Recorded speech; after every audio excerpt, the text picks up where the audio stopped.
Do not forget, you can support the channel with a like, and you can also subscribe to be aware of the latest published videos. Thank you. We hope that here you can find the latest news, ideas, and discoveries from the scientific world. The mysteries of face reading. A family is saved from misery and a servant reaches new heights. During the Ming Dynasty, there was a fortune teller famous for face reading who could assess a person's character and personality from their outer appearance. His name was Yuan Gong, and he wrote a book on the subject that became a must-read for anyone interested in learning the art. His son, Yuan Zhongche, also inherited his father's face-reading genius. At that time, there was an official surnamed Wang. People in his family were often sick and their home environment was shrouded in sadness. One day, Yuan Zhongche came to visit, and as they were talking about it, a servant named Zheng Zinger came in to serve tea. Yuan Zhongche took a look at the servant and exclaimed, "So that's how it is." After the servant left, he told official Wang that from his face reading, this servant was ill-fated and was the cause of the family's constant illness and sadness. Yuan Zhongche's face reading skill. Although Wang was reluctant to part with Zheng Zinger due to his loyalty, honesty, and diligent service, he had to let him go for the sake of his family's well-being.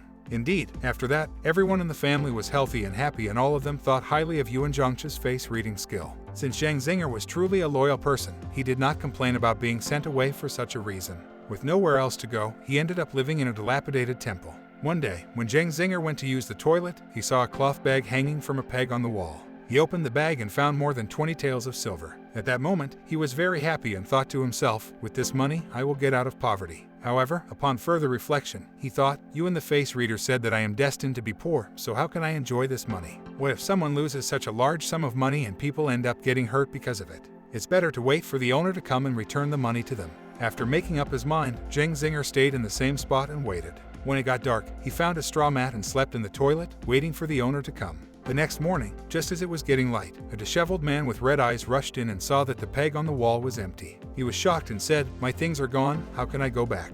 I should kill myself so I don't have to face my master without it." Upon hearing this, Zheng Zinger hurriedly stepped forward to stop him from doing anything rash. He soon learned the man's story. He was headed to the capital to secure a position for his master, Commander Zheng. Now that he had lost his master's silver, he wanted to die. Zheng Zinger hurriedly took out the cloth bag and returned it to the man. He was overjoyed and wanted to give half of the money to Zheng Zinger. He refused, saying, "If I wanted to be greedy, I would have taken all the silver away the day before instead of waiting through the night in the toilet." Using the silver, the servant was able to secure a higher position for Commander Zheng.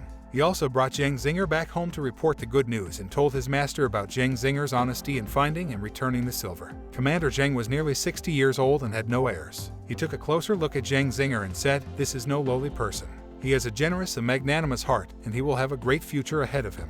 He then accepted Zheng Zinger as his adopted son and changed his name to Zheng Xingbang. Soon after, Commander Zheng was promoted again and transferred to the capital, while Zheng Xingbang became a military attaché. Zheng Xingbang thought that less than 3 years after having to leave the capital city to where he was today, it felt like a dream. His previous master, official Wang, was still in the capital. Wanting to repay the kindness he had experienced in the past, he asked his adopted father's permission to go visit.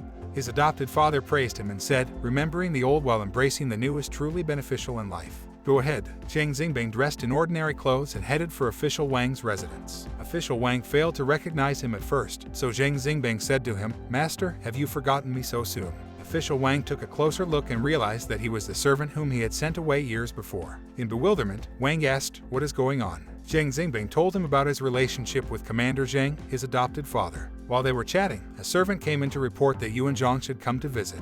Wang laughed and said, "Today, we will have some sporting fun with him." He told Zheng Xingbang to change into the servant's clothes and serve tea. When Yuan Zhongche took the tea and saw Zheng Xingbang, he said in surprise, "This is a high-ranking military officer. Why is he a servant in your home?" Wang responded, "This is the servant Zinger whom I had sent away. He came back because he had nowhere else to go." Yuan Zhongche looked at Zheng Xingbang carefully and said to him, "No, I was right before and I'm right again today. Looking at your appearance, I can see your good karma. You have either saved someone's life or returned things that belong to others. The wealth and honor that you enjoy today all came about because of this good deed." Upon hearing this, Zheng Xingbang was shocked and exclaimed, "You really are incredible." As for official Wang, he was full of admiration and told both of them, "Zheng Xingbang's virtue and Yuan Zhongche's skills will never be forgotten. Let's have a feast to celebrate." The three enjoyed themselves to the fullest before parting ways, happy and full of gratitude.